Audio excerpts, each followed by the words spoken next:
WHO এর গবেষণা অনুযায়ী বিশ্বব্যাপী সিজারিয়ান ডেলিভারির হার কিন্তু ক্রমান্বয়ে বেড়ে চলেছে। একটা গবেষণায় দেখা গিয়েছে যে আগে 2010 সালের দিকে সিজারিয়ান ডেলিভারির সংখ্যা ছিল 12%, আর 2022 সালে সেটা বেড়ে দাঁড়িয়েছে 21%, প্রায় ডবল হয়ে গেছে সিজারিয়ান সেকশনের হার। সুতরাং এই যে সিজারিয়ান ডেলিভারির হার যে দিনে দিনে আশঙ্কাজনক হারে বাড়ছে, সেটা কিন্তু আসলে চিন্তার বিষয়। শুধুমাত্র বিশ্বের উন্নয়নশীল দেশে নয়, অনেক অনুন্নত দেশগুলোতেও কিন্তু সিজারিয়ান সেকশনের হার দিনে দিনে বাড়ছে। সাধারণত বলা হয়ে থাকে যে একটা দেশের জন্য সিজারিয়ান ডেলিভারি হওয়া উচিত 10 to 15%, অর্থাৎ 10 থেকে 15%-এর মধ্যে। কিন্তু যেটা দেখা যাচ্ছে বাংলাদেশের ক্ষেত্রে 2023 সালের একটা জরিপ অনুযায়ী যে সিজারিয়ান সেকশনের হার বাংলাদেশে প্রায় 50%, অর্থাৎ প্রতি 100 জন ডেলিভারির মধ্যে 50টা ডেলিভারি হচ্ছে সিজারিয়ান সেকশনের মাধ্যমে, যেটা আসলে খুবই দুঃখজনক এবং আমাদের জন্য একটা আতঙ্কিত হওয়ার মতোই বিষয়। শুধুমাত্র সিজারিয়ান সেকশনের এই যে উল্লেখযোগ্য হারে বেড়ে যাওয়ার এই কারণগুলোর পিছনে আমরা যদি খেয়াল করি, তাহলে দেখা যায় যে সব ক্ষেত্রেই কিন্তু আসলে কোনো ডক্টর কিন্তু এর বাড়ানোর জন্য দায়ী নয়। সমাজের, একটা রাষ্ট্রের এবং একটা পরিবারে কিন্তু অনেক রকম ভূমিকা রয়েছে এই সিজারিয়ান সেকশনের হারটাকে বাড়িয়ে দেওয়ার জন্য। তো আমি সেই বিষয়টা নিয়ে আসলে আমি একটু কথা বলতে চাচ্ছি, কারণ অনেকেই দেখা যাচ্ছে যে আমাদের কাছে আসেন বা ডাক্তারকে দোষারোপ করেন যে ডাক্তাররা বোধহয় তারা কষায়, তারা তাদের ইনকামের জন্যই সিজারিয়ান সেকশন করছে। আসলে এটা একটা ভুল ধারণা, ভুল কনসেপশন। সুতরাং এই জিনিসটাকে ভাঙানোর জন্যই আসলে কিন্তু আমি আজকে আপনাদের সাথে এই যে সিজারিয়ান ডেলিভারি কেন বাড়ছে উল্লেখযোগ্য হারে, সেটার উপর আমি আলাপ করতে চাচ্ছি। যদি আমরা চিন্তা করি যে কখন আমরা সিজারিয়ান ডেলিভারি করব, সেই জিনিসগুলো কিন্তু আমাদের আসলে জানা উচিত। কারণ আমি ডাক্তার হিসেবে আমি জানি যে আমি কখন সিজার করব, কিন্তু আমি যদি এই বিষয়টাকে আমার রোগীকে না জানাই, তাহলে কিন্তু আমরা কখনোই সেখান থেকে ভালো রেজাল্ট পাবো না। সুতরাং সর্বোপরি একটা ডাক্তার এবং একটা রোগীর মধ্যে একটা নিবিড় সম্পর্ক থাকতে হবে। একটা রোগীকে অবশ্যই ডেইলি অ্যান্টিনেটাল চেকআপে আসতে হবে এবং তাকে সবসময় তার কোনো সমস্যা হলে সে যেমন ডাক্তারকে জানাবে, এবং একজন ডক্টরের কিন্তু সেখানে ভূমিকা রয়েছে রোগীকে মানসিকভাবে, শারীরিকভাবে নর্মাল ডেলিভারির জন্য প্রস্তুত করা, এবং যদি নর্মাল ডেলিভারি না হয়ে থাকে সেই ক্ষেত্রে যদি সিজার লাগে, সেই সিজার সম্পর্কেও তাকে প্রস্তুত করা আমাদের দায়িত্ব পড়ে থাকে। সুতরাং মাকে জানানো উচিত যে কখন আমরা নর্মাল ডেলিভারি করি, কখন করব না, কখন সিজারে যাব, এবং সিজারের সময় আমরা কি ধরনের স্টেপসগুলো নিয়ে থাকি। অনেকে নর্মাল ডেলিভারি নিয়ে কিন্তু একটা আতঙ্কে ভুগে থাকেন, তাদের মনে আগে থেকে আতঙ্কিত থাকে তারা যে নর্মাল ডেলিভারি হলে আমাকে অনেক কষ্ট, অনেক ব্যথা নিতে হবে, কিন্তু সিজারিয়ান ডেলিভারি হলে আমি কোনো ব্যথাই পাবো না। সুতরাং সিজারই আমার একটা বিকল্প পদ্ধতি, যেটার মাধ্যমে আমি গেলে আমার কষ্ট হবে না, কিন্তু একটা সন্তান চলে আসবে। সুতরাং এই ভ্রান্ত ধারণা থেকে বের হতে হলে অবশ্যই আমাদের মতো যারা ডাক্তার আছেন তাদের দায়িত্ব আমাকে রোগীকে প্রপার কাউন্সেলিং করা, তার পরিবারের সদস্যদের কাউন্সেলিং করা, যাতে তারা বুঝেন যে কখন সিজার করব, কখন করব না। এবার আসি যে সমাজের যে সামাজিক অবস্থা, যে অন্যান্য যারা আছে তাদের ভূমিকাও রয়েছে। যেমন আমি একজন ডাক্তার, আমি একটা চেম্বারে বসছি, আমার কিন্তু নিজস্ব চেম্বার না, আমাকে একটা হাসপাতালে ভর্তি করতে হয়, রোগী থাকে, এবং একটা হাসপাতালের চেম্বারে আমি চেম্বার করছি। সুতরাং সেই হাসপাতাল বা তাদের যে দায়িত্ব পালনকারী যারা আছে, যারা পরিচালক বা যারা ওই হাসপাতালে যারা ব্যবস্থাপনা আছে, তাদেরও কিন্তু একটা ভূমিকা রয়েছে। অনেক ক্ষেত্রে দেখা যেয়ে থাকে, আমি বলবো না এটা শহরের ক্ষেত্রে, বাট গ্রামে গঞ্জে এবং অনেক মফস্বল এলাকাতে যেখানে দেখা যাচ্ছে হাসপাতাল ব্যবসা কিন্তু একটা ব্যবসা, এবং অনেক ক্ষেত্রে সরকারের কোনো নীতিমালা সেই হাসপাতালগুলোতে একেবারে মেনে চলা হয় না।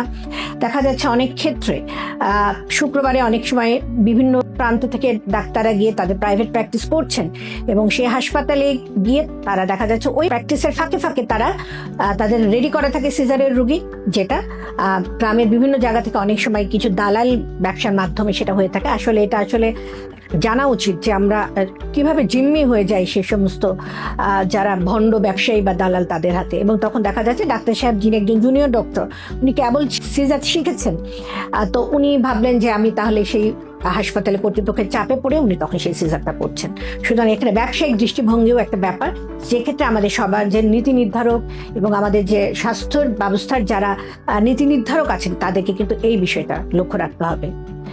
তারপর অনেক ক্ষেত্রে দেখা যায় যে আমাদের ডাক্তারদের উপর অনেক সময় অহেতুক, যেটাকে আমি বলবো যে নানা ধরনের আইনি জটিলতা বা লিগাল ইস্যু অনেক সময় হয়ে থাকে। যে দেখা গেল একটা বাচ্চার ওজনে খুব কম, সে বাচ্চাটাকে যদি আমরা নর্মাল ডেলিভারির জন্য ট্রায়াল দিতে যাই, অনেক সময় বাচ্চা খারাপ হয়ে যেতে পারে। আর এই বাচ্চাটা যদি খারাপ হয়ে যায়, ওই খারাপ হওয়ার জন্য তখন দেখা যাবে রোগীর লোক আমার উপরে প্রেশার সৃষ্টি করবে। দেখা যায় তখন অনেক সময় মিডিয়া চলে আসে, ইয়োলো জার্নালিজম, নানা রকম অসাধু লোক তখন সেই জায়গাটাতে ডাক্তারকে বিপদে ফেলে বা তাকে এই বিষয়ে একটা ঝামেলায় ফেলে তার কাছে টাকা আদায় করার জন্য তখন অনেক সময় এ ধরনের ঘটনাও ঘটে থাকে।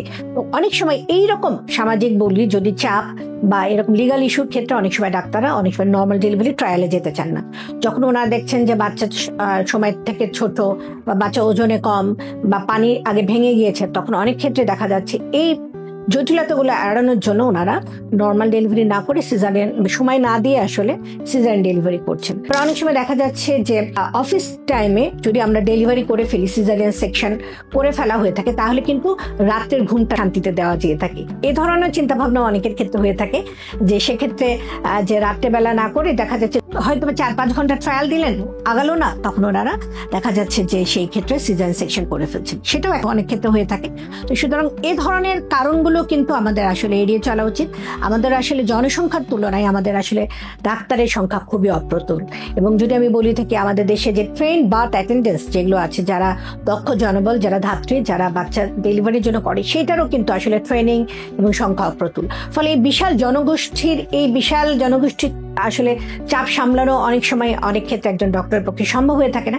সেক্ষেত্রে আসলে শল্য চিকিৎসা বা সিজারিয়ান সেকশনের মাধ্যমে অল্প সময়ে অনেক ঝুঁকিহীনভাবে ডেলিভারি করা যায়। সেজন্য অনেক ক্ষেত্রে সিজারিয়ান সেকশনের রেট বেড়ে যাচ্ছে।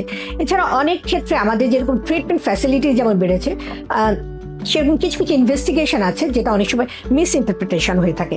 দেখা গেল বাচ্চার রিপোর্টে বলছে, সিটিজি পরীক্ষার মাধ্যমে অনেক সময় বলে থাকে যে বাচ্চার শ্বাসকষ্ট হচ্ছে বা বাচ্চার দেখা যাচ্ছে অক্সিজেন কম পাচ্ছে। এই ধরনের কিছু টেস্ট আছে, অথবা অনেক সময় আল্ট্রাসাউন্ডও অনেক সময় মিসগাইড করে, কারণ সব আল্ট্রাসাউন্ডও তার দক্ষ ডাক্তারের হাতে হয় না। সো ওই রকম ভাবে অনেক সময় দেখা যেয়ে থাকে যে বিভিন্ন টেস্টের রিপোর্টের মাধ্যমে অনেক সময় দেখা যাচ্ছে এই প্রেগনেন্সিটা কিন্তু হাই রিস্ক না, কিন্তু আমরা তখন দেখা যাচ্ছে রিপোর্টের ভিত্তিতে তাকে যদি আমরা হাই রিস্ক হিসেবে চিহ্নিত করে ফেলি, তখন অনেক সময় সিজারিয়ান ডেলিভারি করা হয়ে থাকে। সুতরাং এগুলো কিন্তু নানাবিধ কারণ যে সিজারিয়ান রেট বেড়ে যাওয়ার জন্য। অনেক ক্ষেত্রে দেখা যেয়ে থাকে পেশেন্ট নিজেও কিন্তু সিজারিয়ান ডেলিভারি করার জন্য ডাক্তারকে প্রেশার সৃষ্টি করে থাকে, এটাও কিন্তু একটা কারণ। দেখা যাচ্ছে যে একটা অল্টারনেট পথ রয়েছে যে নর্মাল না হলে সিজার, এবং রোগীর মেন্টালি যদি তার মাইন্ড সেট আপের মধ্যে একবার ঢুকে থাকে যে নর্মাল ডেলিভারি ব্যথা হয়ে থাকে, সিজারে ব্যথা মুক্ত, সুতরাং সেই ক্ষেত্রে কিন্তু অনেক সময় রোগীরা নিজেরাই দেখা যেয়ে থাকে যে তারা কষ্ট কম পাওয়ার জন্য ডাক্তারকে প্রেশার দিয়ে থাকে নর্মাল ডেলিভারি করার জন্য।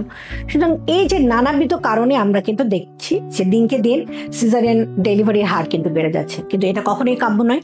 কারণ সিজারিয়ান ডেলিভারির মাধ্যমে সুস্থ সন্তান হয়তো বা ভবিষ্যৎ করা সম্ভব হচ্ছে, মাকে কোনো কষ্ট দেওয়া হচ্ছে না, কিন্তু তার মানে এই না যে এটা কোনো লং টার্ম ইফেক্ট নাই। প্রত্যেকটা জিনিসেরই কিন্তু একটা দীর্ঘসূত্র একটা কমপ্লিকেশন থাকে। যদি প্রয়োজন ছাড়া বারবার সিজারিয়ান ডেলিভারি করলে জ্বরের মধ্যে কিন্তু একটা ক্ষত হয়ে যাচ্ছে, দুর্বল হয়ে যাচ্ছে, সেক্ষেত্রে অনেক সময় কিন্তু দেখা যেয়ে থাকে যে প্লাসেন্টা নিচে তৈরি হয়, প্লাসেন্টা প্রিভিয়া নামক একটা সমস্যা হয়ে থাকে, এবং এই সমস্ত ধরনের প্রবলেমগুলো যদি হয়ে থাকে সেটা মেডিকেল এমার্জেন্সি সৃষ্টি করে, এবং এই ধরনের ক্ষেত্রে মায়ের এবং সন্তানের দুজনে কিন্তু মৃত্যু হার বাড়ার সম্ভাবনা রয়েছে। সুতরাং অবশ্যই আমরা অহেতুক সিজারিয়ান ডেলিভারি করব না, যে ক্ষেত্রে প্রয়োজন শুধুমাত্র সেক্ষেত্রে সিজারিয়ান ডেলিভারি করব, এবং এই ক্ষেত্রে এই অহেতুক সিজারিয়ান সেকশন অ্যাভয়েড করার জন্য ডাক্তারদেরকে স্বাস্থ্য ব্যবস্থা, সামাজিক ব্যবস্থা এবং রোগীদের ক্ষেত্রে সবারই মিলিত আসল প্রচেষ্টা দরকার এই সিজারিয়ান ডেলিভারির হারটাকে কমানোর জন্য।